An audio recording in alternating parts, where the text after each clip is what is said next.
News Talk 94.5 WPTI, 96.7 FM WTOB.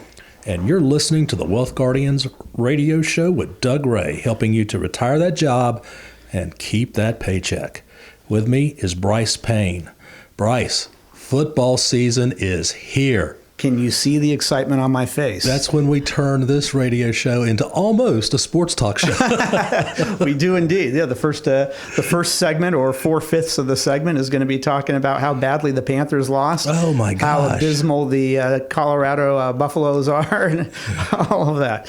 Yeah, it's going to be a terrible, terrible season. I love fall, but by golly, I'm waiting. I'm happy when football season is over every year. Everything's kind of a question mark. My Packers are certainly a question mark, and the Panthers, they're certainly a question mark. East Carolina, we open in the Big House at Michigan next Saturday. Can you believe it? That's going to be wild. Biggest stadium those kids have ever Oh, is that right? Yes. Oh, that's nice. Yeah. That's nice. They're getting too big for their britches now. Well, I'm praying we pull off an Appalachian State. Okay, well, that would be very cool indeed. I'd pull for that. I'm all about all things North Carolina, but I'm about all things Colorado as well. And the Broncos have Payne now as their coach, so we'll see how that goes. The CU Buffalo have Neon Dion as their coach. We'll see how that goes. How many games in a typical college season? I think the regular season's like 11, 12 now. Yeah, something like that. Yeah. I'll go with the Buffaloes losing about 13 of those games. They're just going to have a terrible season again. I can feel it. All right, Doug, before we get into the meat and potatoes of our show here, what we're doing is talking about what a typical couple might dispute or have differences on when it comes to finances in retirement. That's going to be the bulk of both segments of our show here. But of course, as always, let's go ahead and Doug and give out the Wealth Guardian Service salute. Yeah, absolutely. We do this every show because we appreciate all of our service members, our veterans, our first responders. I know it's a sacrifice. I know you sacrifice for us, your family sacrifice. So thank you from the bottom of our heart. To everyone who served out there. And I'm going to give a special shout out to a fan of ours, Doug, who listens to every radio show, who also served Jersey. If you're out there, thank you for your service, Jersey. All right, let's go ahead and get to this, Doug. Resolving financial sources of tension between couples. Doug, you and I, when we sit down with a couple, it is very common that they will not see eye to eye on certain subjects when it comes to retirement. No, married people not seeing eye to eye? Come on. I often joke that we've got a marriage counselor right down the hall from us. When they're done here, if they want to go stop over in that office, they can. So we're going to go over some of these things that we see couples not always seeing eye to eye on. Some of them are small issues. Some of them are pretty large issues. Some of them can be contentious. Some of them are just not that big of a deal. But to have a couple that agrees on everything is pretty rare. So it's very rare. So we're going to talk about these things and what kind of differences these points of contention might make. And the first one we're going to talk about, Doug, is risk tolerance in investments. Now, we're financial planners. We're not just investment advisors. There's a huge difference there. But talking about risk and creating a portfolio strategy is one of the things that a financial planner does. And one of the things that we have to consider in that is the risk that the portfolio will have. Yeah. And we see sometimes one of the two members of the couple having a high tolerance for risk, and the other one very intolerant for risk. It's pretty normal, Brice, for when a couple comes in for the wife to have a low risk tolerance and the husband have a higher risk tolerance. Right.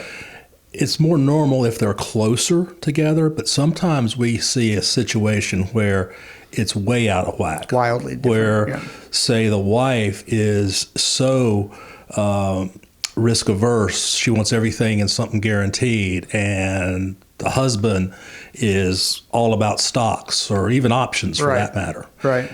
And then sometimes we get a situation where it's reversed, where the wife has more risk exposure than the husband does. Right. That's rare, though. Right. Yeah, I see it kind of coming down a little bit to the hunter-gatherer syndrome. The male is often the hunter. He wants to go out there and conquer that big win in the stock market. Additionally, I think what it is that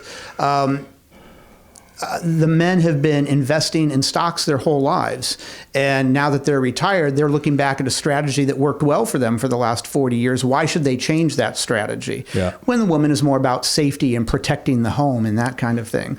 But, I like to point to our clients, let's not ask the question, how much risk can I afford to take, but how much risk do I need to take at this point? And if they've done a good job of saving, even if they used a risky strategy for 30, 40 years, if they've now accomplished that goal of saving enough for retirement, let's ask ourselves, do I have to take risk still? Or can I really dim this down because I've already accomplished that goal of saving enough? Yeah, I think I see our essential goal is to get both parties to agree to the fact that your wealth accumulation days of life are over. Now it's wealth preservation and distribution. Right. Those mathematic problems are completely different. They are indeed. And you can't have the volatility in your portfolio that you had when you're younger years if you're trying to take distributions from the account, plain and simple. And when we educate our clients on that, I think we kind of bring the two sides closer together. They might not see exactly eye to eye, but if they were on polar opposites, we can bring them both toward the middle a little bit, I think. Yep.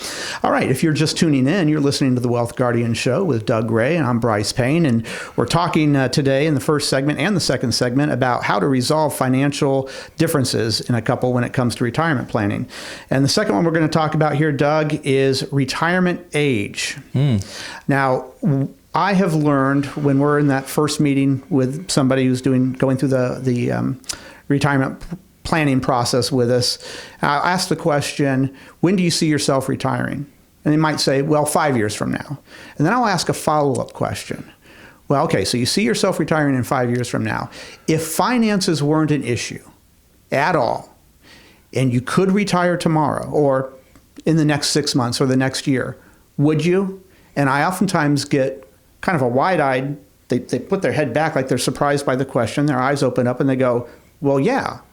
Okay, so when you said that you see yourself retiring 5 years from now, it's not because you want to retire 5 years from now. It's because you think you have to keep working for the next 5 years. If you could retire tomorrow, you would. And you know as well as I do, Doug, that after we put all the numbers to paper, it is often the case where they could retire a lot sooner than they thought they could. How many times have we seen that? I mean, countless. Yeah, countless. I'll still never forget this one lady that was sitting there at our conference table thinking she would have to work till she was 70 years old. And we put those numbers to paper, actually put them on the big screen for her, and her mouth just dropped open. And she retired.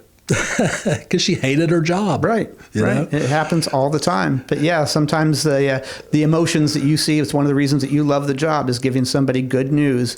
And one of those bits of good news that we can often give them is you don't have to work as long as you thought you did. Yeah. So your retirement age, there's no definite time. I mean, right now, Garrett and I are working with a young couple in their 50s, early 50s. They sold their business and they want to retire. So great. Good deal for them, you know? Absolutely. But there's other people that are just workaholics. They wouldn't know what to do with their life if they weren't working. So let's do this. Let's make this offer to those out there listening right now. If you think, well, I'd really like to retire in a year from now, but there's no way I'm going to be able to. It's probably going to be 5 or 6 or 7 years before I can retire. Why don't you give us a call at 336-391-3409.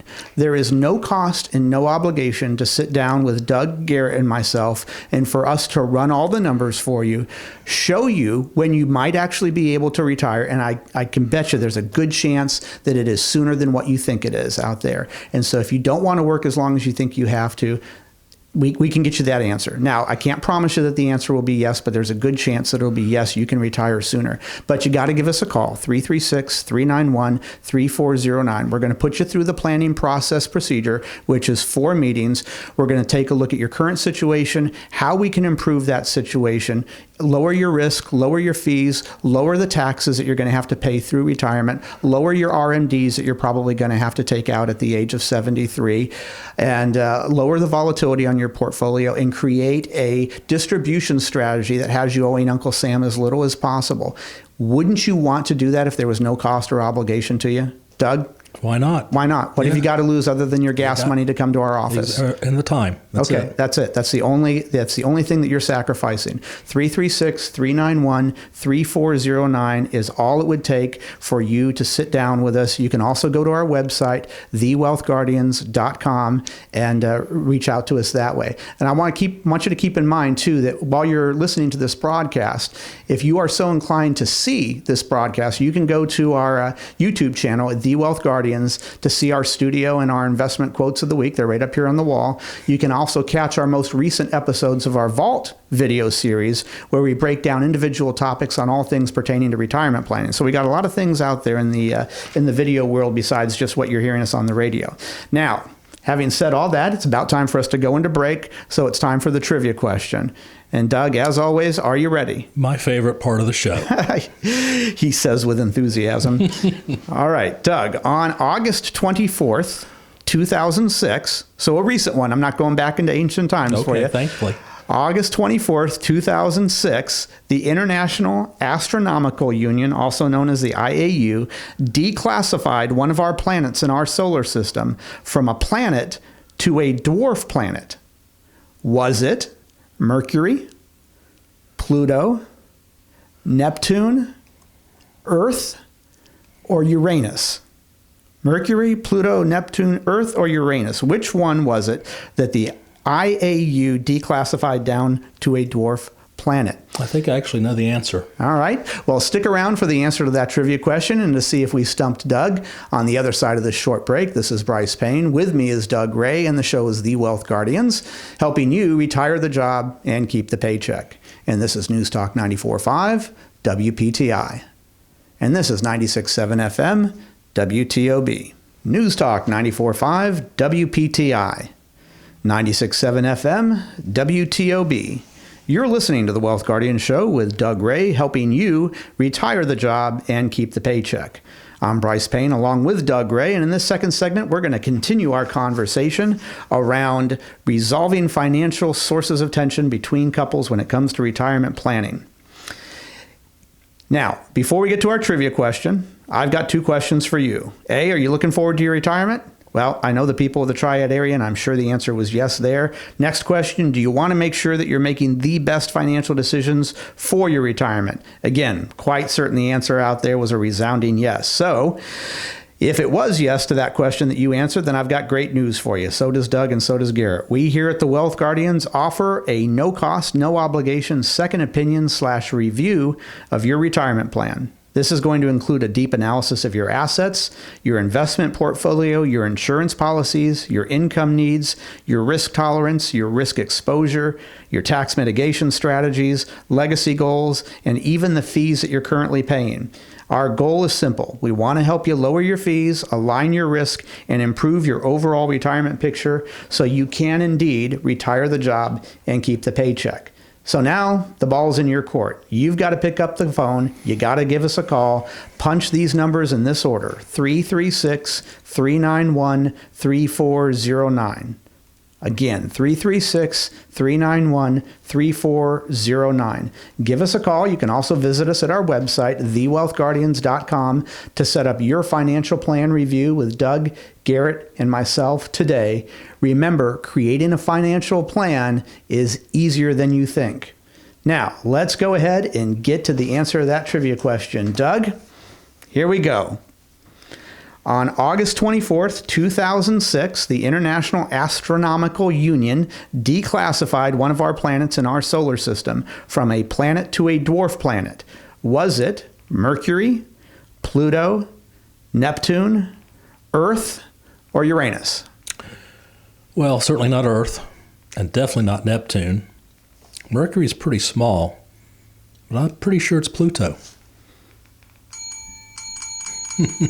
You got it exactly. Pluto, the one way, way out there, is no longer a planet. It's a dwarf planet. Now, a couple other questions for you. Do you know the acronym to be able to remember the planets in order from closest to the sun to furthest out? No. All right. My very excellent mom just served us 9 pizzas. Used to be the old one, so because when we had Pluto in there, but now they've changed it. My very excellent mom just served us noodles.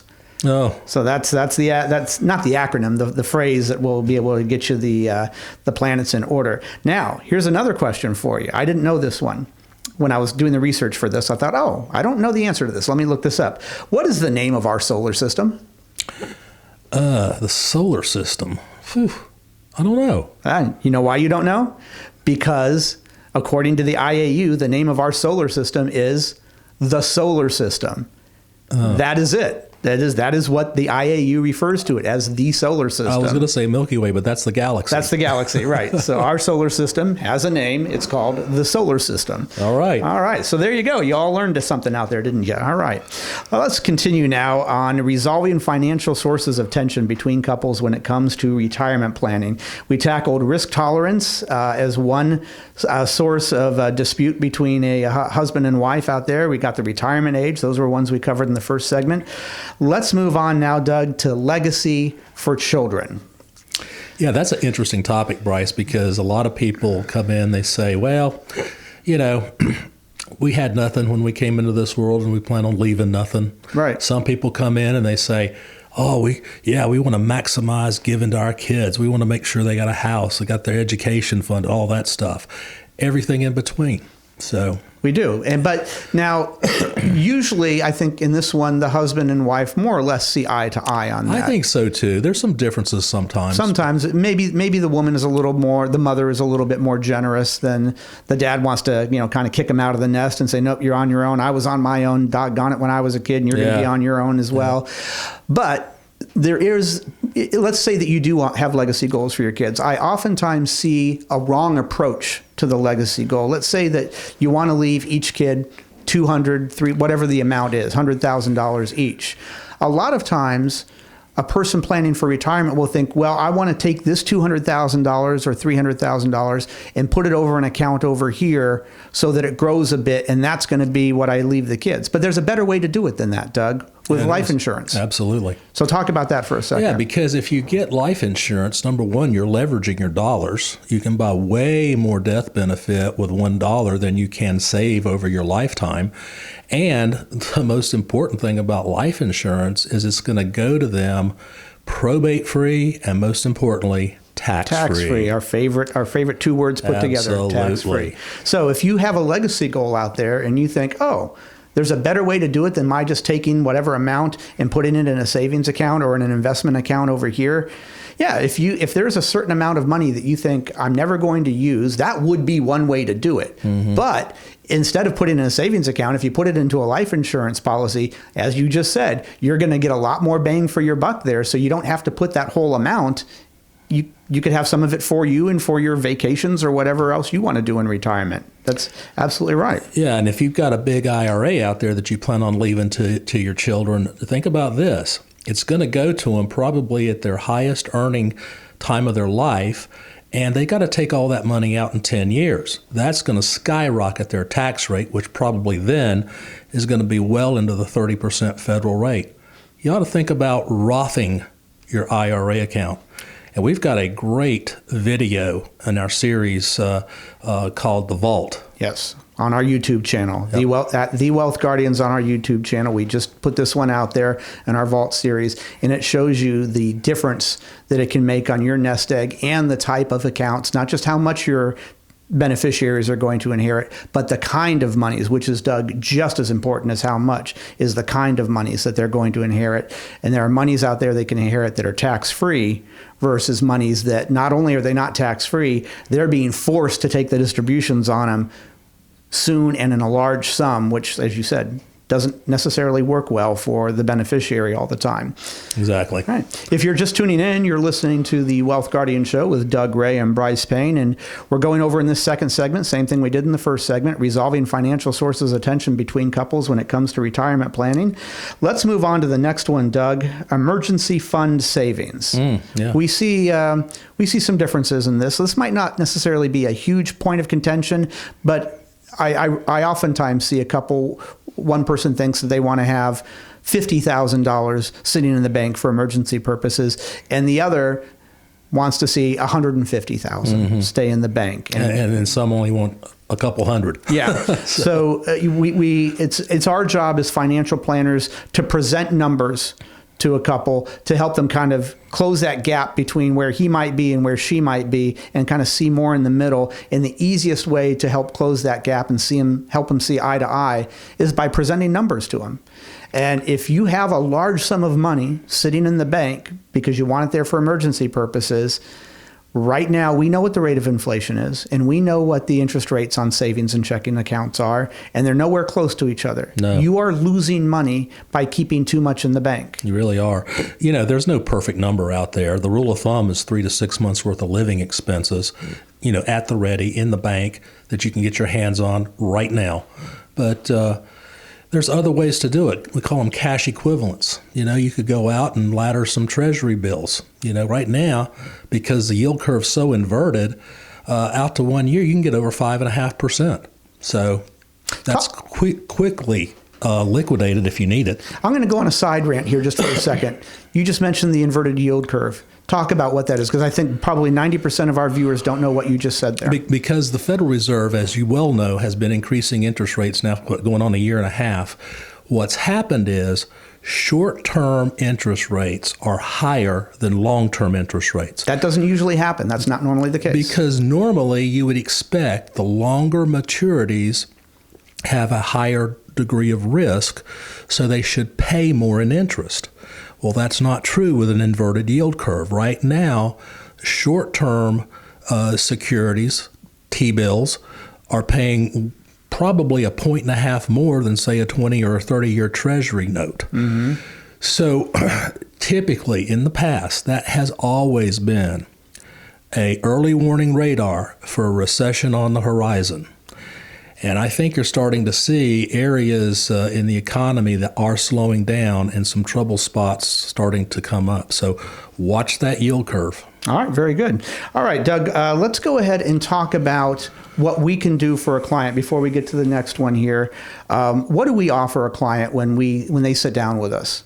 Well, probably the most comprehensive planning they've ever been through, and especially at this stage of the game, when you're contemplating retiring and giving up that 30, 40-year career, you need a comprehensive plan, and it's going to include everything. If your advisor's not talking to you about Social Security, long-term care, taxes, distribution strategies, then you don't have a really qualified retirement planner. You've got basically an investment advisor. That's somebody who basically just moves a chess piece on a chessboard. Right. And that's fine in your wealth accumulation stage, but not now. Not in your retirement stage. When you start, you should move into the preservation mode. Exactly right. All right, Doug, let's try to squeeze one more in here, and it's handling inheritances.